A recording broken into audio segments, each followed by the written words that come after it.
जरा सोचो, जेल में बंद एक कमजोर सा बुढ़ा दुनिया का सबसे खतरनाक कुंफू मास्टर निकले। मेरा नाम है विशाल, अनोखी फिल्म्स में आपका स्वागत है और चलिए सुनते हैं हमारी आज की कहानी। कहानी की शुरुआत होती है सदियों पहले, जब चाइना में सोंग वंश का राज था। एक दिन उनके राज्य में दी जाति के लोगों ने हमला कर दिया। उन्होंने अपने जोरदार हमले से जल्द ही सोंग फौजियों का हौसला गिरा दिया। इधर सोंग फौज का सेनापति लिन चुआन पूरी हिम्मत से उनका मुकाबला कर रहा था, लेकिन दी जाति के फौजी लाखों में थे। तभी खुशकिस्मती से जून बाओ नाम के एक आदमी ने ऐन वक्त पर आकर सोंग फौज की मदद की। असल में जून बाओ वूजी कुंफू स्टाइल का एक तगड़ा खिलाड़ी था, इसीलिए उसने बड़ी आसानी से दुश्मनों के छक्के छुड़ा दिए। इस लड़ाई में उसका साथ दिया नन्ही योद्धा शीमी ने, जिसके सामने बड़े बड़े योद्धा टिक नहीं पाते थे। उन दोनों की मदद से आखिरकार सोंग फौज ने दी जाति को लोहे के चने चबवा दिए। इसी बीच दुश्मनों में से एक लड़की ने लिन चुआन पर हमला किया। जल्द ही वो लिन पर भारी पड़ने लगी, जिसे देखकर जून बाओ उसकी मदद के लिए आया और फिर अचानक वो लड़की वापस चली गई।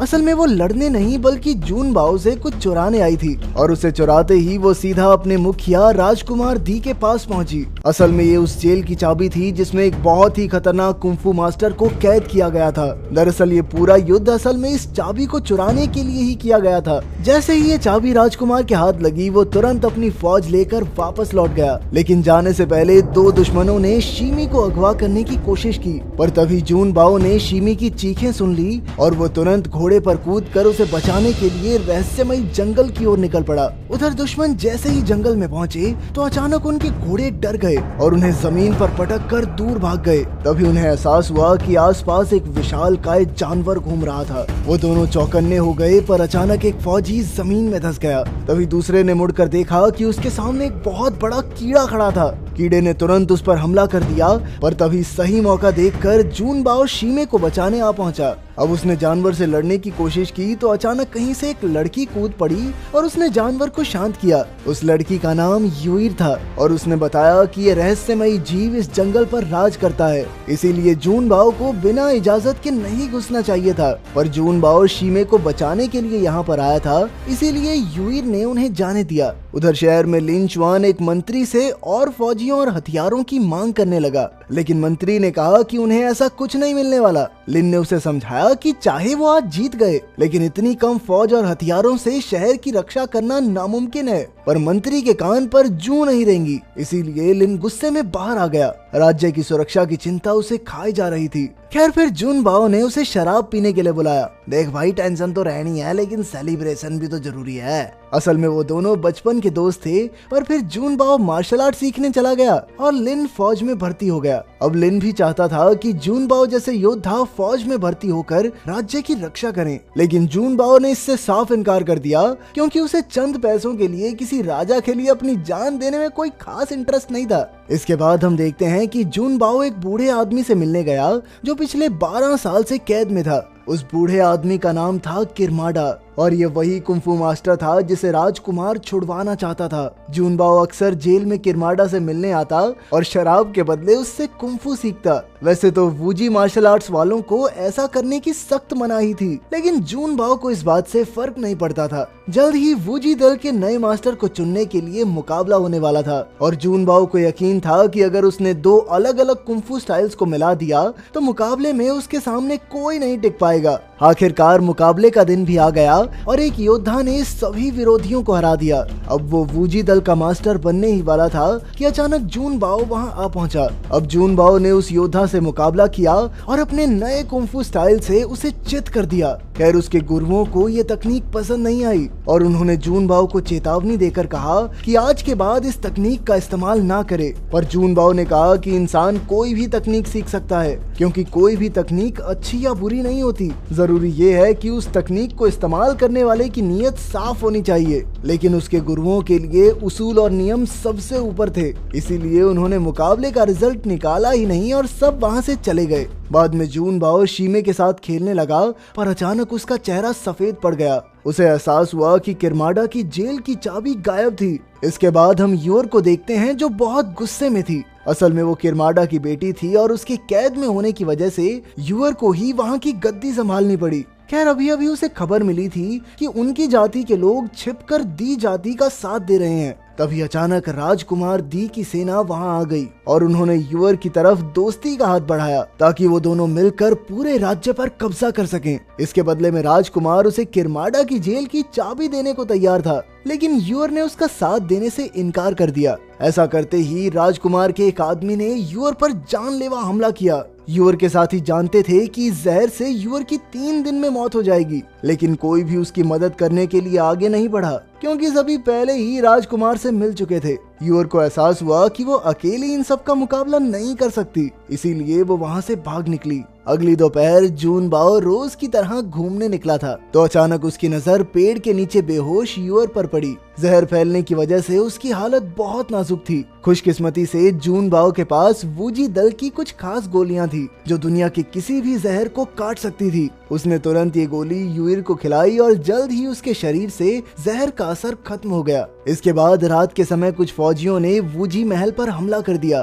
क्योंकि वो किरमाडा को वहां से छुड़ाना चाहते थे। वूजी दल में ऐसा कोई योद्धा नहीं था जो इतनी बड़ी फौज का मुकाबला कर सके, इसीलिए वो बड़ी आसानी से किरमाडा को रिहा करके ले गए। उसी समय जूनबाओ यूअर के साथ बैठा बातचीत कर रहा था। अचानक शीमे ने वहां आकर उसे हमले की खबर दी, लेकिन जब तक जूनबाओ वहां पहुंचा तब तक बहुत देर हो चुकी थी। उसने देखा कि चारों ओर लाशों के ढेर थे और वहां कोई भी जिंदा नहीं बचा था। तभी उसकी नजर अपने गुरु पर पड़ी जो अपनी आखिरी सांसें ले रहा था। गुरु ने उसे पास बुलाकर वूजी दल का नया मास्टर बनाया और कहा कि अब तुम्हें और शीमे को ही वूजी दल की परंपरा को आगे बढ़ाना है। आखिरकार जूनबाओ और शीमे वहां से निकल पड़े और उधर किरमाडा रिहा होने के बाद अपनी बेटी यूअर से मिला। उसने अपनी बेटी को घर वापस चलने को कहा, लेकिन यूअर ने उसकी बात मानने से इनकार कर दिया। उसने किरमाडा को बताया कि कैसे उनके साथियों ने जरूरत के समय यूअर को धोखा देकर राजकुमार से हाथ मिला लिया। यूअर का मानना था कि वो लोग सिर्फ किरमाडा की शक्ति का इस्तेमाल करना चाहते हैं, लेकिन किरमाडा को इस बात से कोई फर्क नहीं पड़ता था।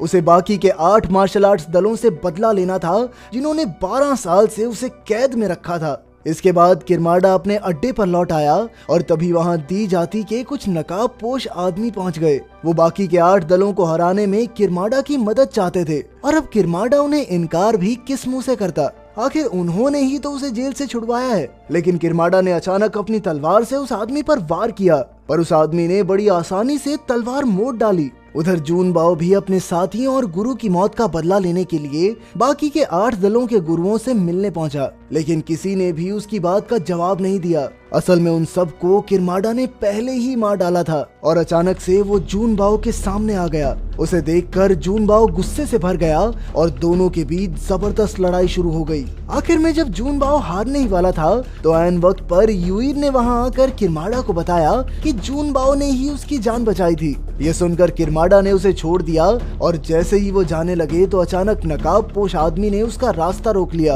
अब किरमाडा ने डटकर उसका सामना किया, लेकिन कुछ ही पलों में वो हार गया। इसके बाद जूनबाओ ने भी उस आदमी से मुकाबला किया, लेकिन वो भी उसके सामने टिक नहीं पाया। लेकिन वो उसका नकाब हटाने में कामयाब रहा और जैसे ही उसका चेहरा सामने आया तो जूनबाओ के होश उड़ गए। ये कोई और नहीं बल्कि उसका खास दोस्त लिन चुआन था। तब ये खुलासा होता है कि लिन ने ही युद्ध में चाबी चुराकर लड़की को दी थी। उसने ऐसा इसीलिए किया क्योंकि देश के सभी मंत्री करप्ट हो चुके थे और किसी को भी सैनिकों और आम लोगों की जान की परवाह ही नहीं थी। खैर अब उसने जूनबाओ को अपने साथ मिलकर पूरे देश पर राज करने का मौका दिया, लेकिन जूनबाओ ने साफ इनकार कर दिया क्योंकि लिन ताकत की चाहत में अंधा हो चुका था। शीमे को भी उस पर बहुत गुस्सा आया और उसने लिन पर हमला कर दिया, लेकिन लिन के एक ही वार से वो बुरी तरह जख्मी हो गई। ये देखकर अब जूनबाओ लिन पर टूट पड़ा, लेकिन उसकी लाख कोशिशों के बाद भी लिन को खरोंच तक नहीं आई। तब किरमाडा को समझ आया कि इस हैवान से जीतना आसान नहीं है, इसीलिए उसने जंगल के उस विशाल जानवर को आवाज देकर बुलाया और शीमे, जूनबाओ और यूअर को उसके साथ सुरक्षित जगह भेज दिया। फिर उसने अकेले खुद लिन का सामना किया और आखिरकार उसी के हाथों मारा गया। उधर जूनबाओ बाहर तो आ गया, लेकिन तब तक जहर शीमे के पूरे शरीर में फैल गया था और उसने जूनबाओ की बाहों में ही दम तोड़ दिया। इससे जूनबाओ अंदर से टूट गया और उसने भारी मन से शीमे को दफना दिया। अगले दिन वो गम में बैठा था कि अचानक दुश्मन फौज के 2 योद्धा उस पर हमला करने आ गए। उन्होंने मिलकर उसे खूब पीटा और आखिरकार उठाकर नदी में फेंक दिया। और फिर उसे अपने गुरु, यूअर, किरमाडा और लिन की बातें याद आई। वो समझ गया कि उसे क्या करना चाहिए। तभी एक सफेद और काली मछली उसके पास से गुजरी और अचानक उसके शरीर में अलग सी ताकत पैदा हो गई। अचानक उसकी आंखें खुली और उसने बाहर आकर अपनी नई शक्तियों से दोनों दुश्मनों को मार डाला। उधर राजकुमार लिन के काम से बहुत खुश था। उन्होंने बड़ी चालाकी से बाकी के 8 मार्शल आर्ट्स दलों का भी खात्मा कर दिया था और अब राजकुमार बाकी देशों पर हमला करने की तैयारी में था। पर लिन को उसका सेनापति बनने में कोई दिलचस्पी नहीं थी, बल्कि वो तो खुद पूरी दुनिया पर राज करना चाहता था। अचानक उसने वहां मौजूद सभी योद्धाओं को मारकर राजकुमार पर हमला कर दिया। तभी युईर और जून बाओ भी वहां आ पहुंचे और उन्होंने लिन को सुधरने का एक आखिरी मौका दिया, लेकिन उसने उनकी बात को अनसुना करके जून बाओ पर हमला कर दिया। उनकी लड़ाई के बीच एक बार फिर से वो जानवर आ गया और तब लिन को एहसास हुआ कि जून बाओ पहले से काफी ताकतवर हो गया था। अब उसे भी अपनी ताकत बढ़ानी थी, इसीलिए वो अचानक जानवर पर कूद गया और उसके दिल पर हमला करके उसका दिल ही निकाल लिया। उसका मानना था कि इस रहस्यमयी जानवर के दिल को खाकर वो भी ताकतवर हो जाएगा, लेकिन ऐसा कुछ नहीं हुआ और जून बाओ ने उसे बुरी तरह हराकर मार डाला। अंत में जून बाओ और युईर एक दूसरे को अलविदा कहकर अपने अपने रास्ते निकल गए। युईर ने शांति का जीवन चुना और जून बाओ वूजी दल को आगे बढ़ाने के लिए पहाड़ों की ओर निकल पड़ा। अगर वीडियो पसंद आई तो लाइक कर देना, चैनल को सब्सक्राइब कर देना। मिलते हैं अगली वीडियो में।